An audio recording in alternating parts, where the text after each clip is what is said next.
Hello बच्चों, कैसे हैं आप सब। तो आज हम करेंगे next topic heredity and genetics का, जो कि है origin of life on earth. ठीक है, कैसे एक जिंदगी पनपी है धरती पर। ओके, चलो देखते हैं। सबसे पहले तो हमें पता होगा कि ये जो आइडिया है हेरिडिटी, जो ट्रांसफर ऑफ कैरेक्टर होता है one generation to another generation, और जेनेटिक्स का, जीन्स का जो आइडिया है, ये बहुत जरूरी है एवोल्यूशन के लिए, क्योंकि इन्हीं की वजह से चीजें इवॉल्व होती हैं, है ना। तो ये जो फर्स्ट आइडिया ऑफ एवोल्यूशन था, वो नेचुरल सिलेक्शन के थ्रू जो आइडिया था कि कैसे नेचुरल सिलेक्शन, जो हमने पिछले डिस्कस भी किया कि नेचर कैसे सर्वाइवल देती है, ये आइडिया 19th सेंचुरी में दिया था चार्ल्स रॉबर्ट डार्विन ने। अब चार्ल्स रॉबर्ट डार्विन की कहानी को देख लो जरा। वो 12 फेब 1809 में श्रॉसबरी इंग्लैंड में हुआ था, son of Robert Waring Darwin and Susanna. अब ये जन्मा, इसने 22 ईयर का था जब ये सेलिंग पे चला गया। ठीक है, 5 साल तक सेलिंग करने के बाद वो साउथ अमेरिका और आइलैंड ऑफ इट्स कोर्स में वहां पे गया। वहां उसने बहुत सी स्टडीज की लाइफ ऑन अर्थ के बारे में। फिर से वो बैक टू इंग्लैंड आया, और फिर इंग्लैंड आने के बाद उसने बहुत से एक्सपेरिमेंट किए, जिसने उसको बताया कि किस तरीके से एवोल्यूशन होती है, इवॉल्व होती हैं चीजें फ्रॉम नेचुरल सिलेक्शन। ठीक है, अब उसको पता नहीं था कि ये चेंजेस कैसे आते हैं, क्या मैकेनिज्म है। ठीक है, और इवन ये जो मैकेनिज्म है, और सेम टाइम पे दूसरा और कौन स्टडी कर रहा था, मेंडल, ग्रेगोर मेंडल, जो हमने पहले भी उसके बारे में पढ़ा था। उसने जो पी प्लांट पे एक्सपेरिमेंट किए थे, जो हम लोग अपने पिछले वीडियो में मैं समझा चुकी हूँ आपको। तो दोनों साइमल्टेनियसली इस फील्ड पे काम कर रहे थे। ठीक है, अब डार्विन थ्योरी ऑफ एवोल्यूशन और मेंडल्स के एक्सपेरिमेंट ने इनहेरिटेंस के बारे में तो बताया कि one generation to next generation किस तरीके से ट्रेड्स पास ऑन होते हैं, पर किसी को भी ये नहीं पता था कि लाइफ धरती पे आई तो आई कैसे। ठीक है, उन्होंने बताया तो सही कि ट्रेड्स पास ऑन होते हैं, पर सबसे पहले ये तो हमें पता होना चाहिए कि जिंदगी आई कैसे इस धरती पे।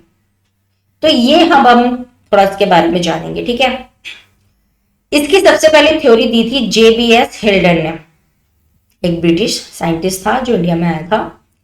उसने क्या बताया कि 1929 में जो लाइफ पनपी है, आई है, वो सिंपल इनऑर्गेनिक मॉलिक्यूल्स के थ्रू आई है। कौन कौन से थे, कार्बन, हाइड्रोजन, ये सिंपल ऑर्गेनिक मॉलिक्यूल्स थे। ठीक है, इसमें लेकिन ऑक्सीजन नहीं था, बाकी सारी चीजें थी। धरती में पहले ऑक्सीजन नहीं था, इन सब चीजों से लाइफ जो आई थी। ठीक है, अब कैसे बताया उसने कि ये जो लाइफ है, यही जो कॉम्प्लेक्स ऑर्गेनिक मॉलिक्यूल्स थे, प्रोटीन्स, कार्बोहाइड्रेट्स, डीएनए, आयरन, ये नेसेसरी होते हैं लाइफ के लिए, सभी को पता है। एक जो न्यूक्लियस बनता है उसमें ये सारी चीजें होती हैं, और एक सेल जो है वो इसी के थ्रू तो बना है, न्यूक्लियस, साइटोप्लाज्म। सेल ही तो एक लाइफ है, राइट।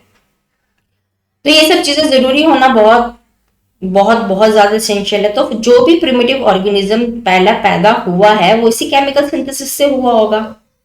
बट क्वेश्चन है, ये कैसे अराइज हुए ये मॉलिक्यूल।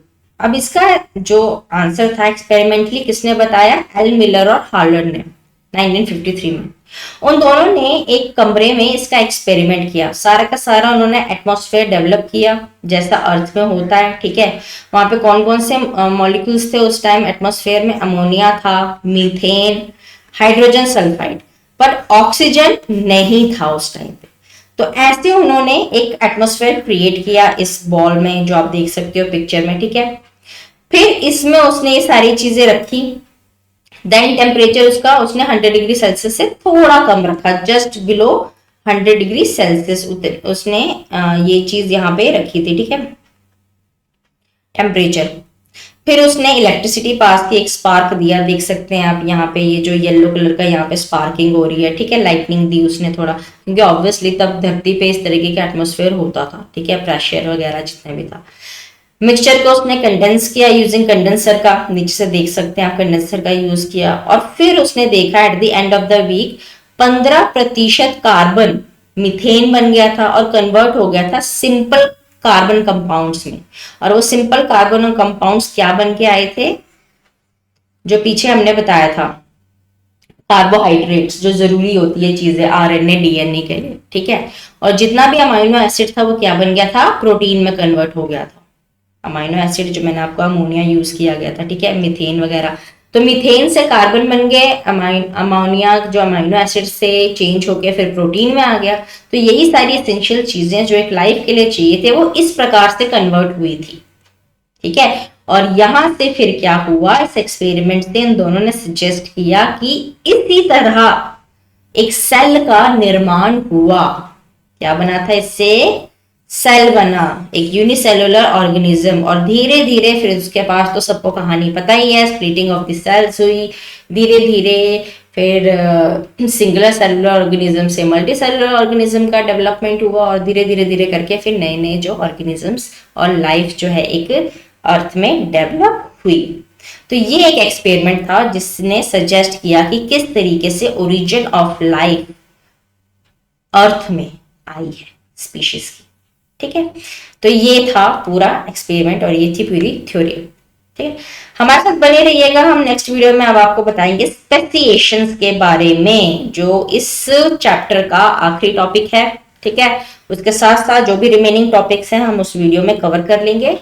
तो इस वीडियो को भी लाइक और शेयर जरूर कीजिए ताकि दूसरों लोगों को भी पता चले कि कैसे डिटरमाइन किया गया था the life on the earth, इस प्रकार से एक जीवन आया था। Okay, thank you so much, nice day.